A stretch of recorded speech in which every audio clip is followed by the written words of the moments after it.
everyone. Welcome back. I hope you had a great weekend. I'm Coy. I'm here to help you start your week off right, fuel your mind with important, thought-provoking news while having a little bit of fun, too, right here on CNN 10. Let's start with a quick look at the news out of Saudi Arabia. Tensions between the Middle Eastern nation and the United States increased last week. This comes after the Saudi-led OPEC, the organization responsible for exporting petroleum, announced that they would cut the output of oil by 2 million barrels per day. And that would, of course, increase the price per gallon, ultimately hurting our pockets.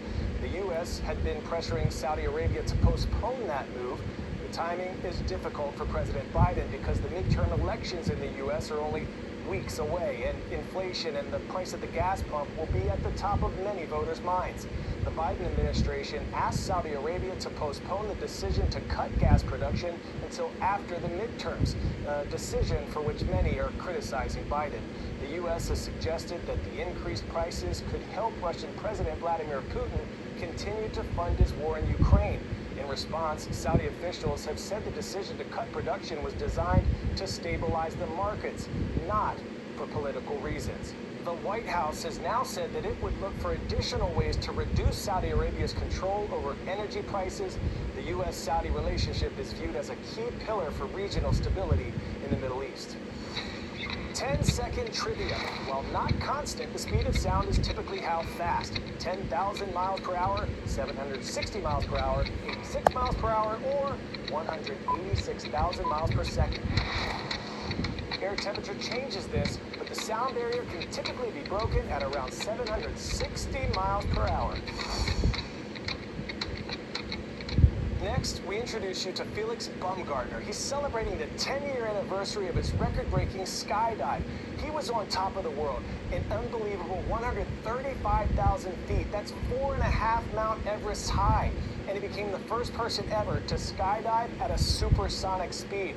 That's a long way since the inventor of the parachute, Frenchman André-Jacques Gonerin, used a canvas canopy and a small basket to drop from beneath a hot air balloon in 1797. Meet Felix Baumgartner speaking with CNN World Sport anchor Patrick Snell.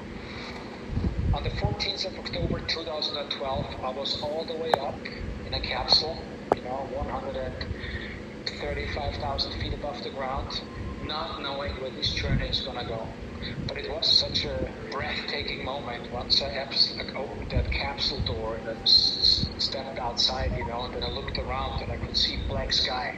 And I also saw the curvature of the earth, knowing now I have to do this big leap into the unknown. Because nobody ever did a skydive at supersonic speed. I was the first one, and it brings back a lot of good memories.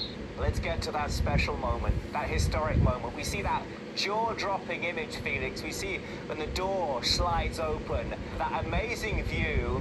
You say at one point, I think you say you wish you could have actually had more time up there before you jumped on reflection. I mean, to those of us who can only ever dream of being in that place where you were, can you even begin to describe what it's like? First of all, believe it or not, I was super happy that the door opened, because it could also be that the door is freezing, so I cannot open that door. And once I was outside, I was really trying to inhale that moment, because we have been working so hard.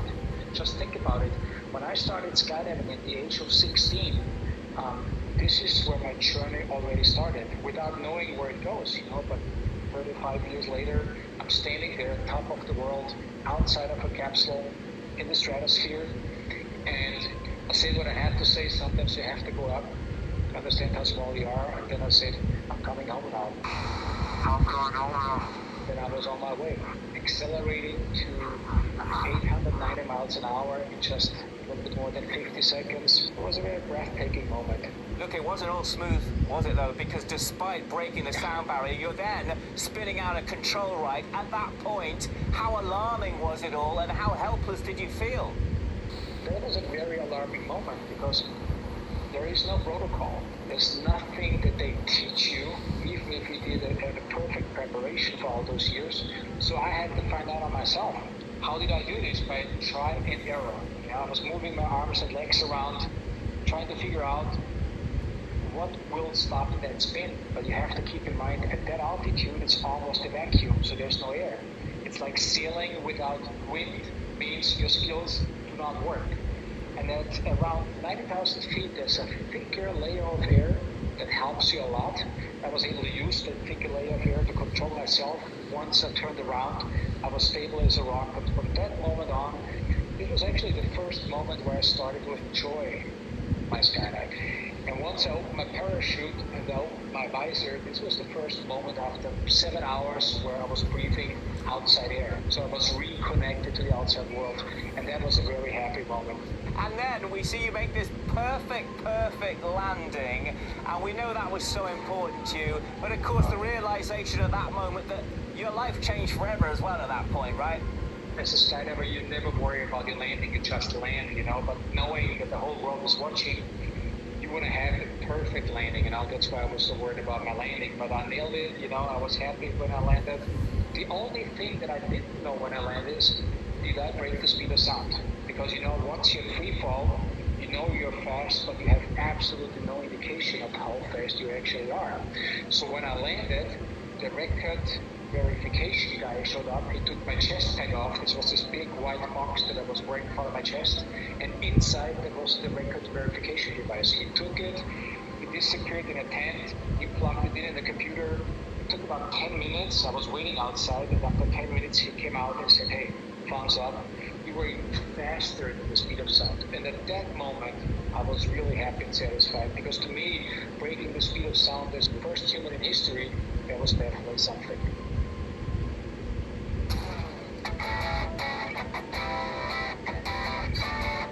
Now for today's 10 out of 10, a pup that deserves a round of applause. A black lab named Maverick in South Texas was stopped dead in his tracks for more than a minute when he ran into some, wait for it, cats. But not real cats. We're talking Halloween decoration cats. I'm not kidding. The question is, was he frozen because he was ready for the hunt, or because he was afraid that he was being hunted? More now from CNN's Jeannie Mose. This may look like a decorative dog standing amid 5 Halloween decoration cats. But the dog is real, a lab by the name of Maverick. He was just like frozen. I mean, it's like somebody just like frozen in place. Maverick's owner, Adam Flores, says it was the first time the dog saw the cats. He stopped in his tracks in their South Texas front yard as Adam, his wife, and even his 5-year-old daughter cracked up. Maverick. Looks like you paused him, commented one TikToker, joked another, "I think your dog is broken. To do a hard reset, refer to owner's manual." And only after more than a minute of paralysis did Adam manage to break the spell.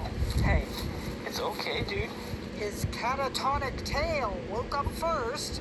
Someone pointed out Lab thinks he's a pointer. So we showed the video to Justin McGill, who breeds pointing labs at Hunters Point Kennel in Iowa. Was Maverick pointing, or was he petrified? Oh no, he was pointing. He wasn't scared.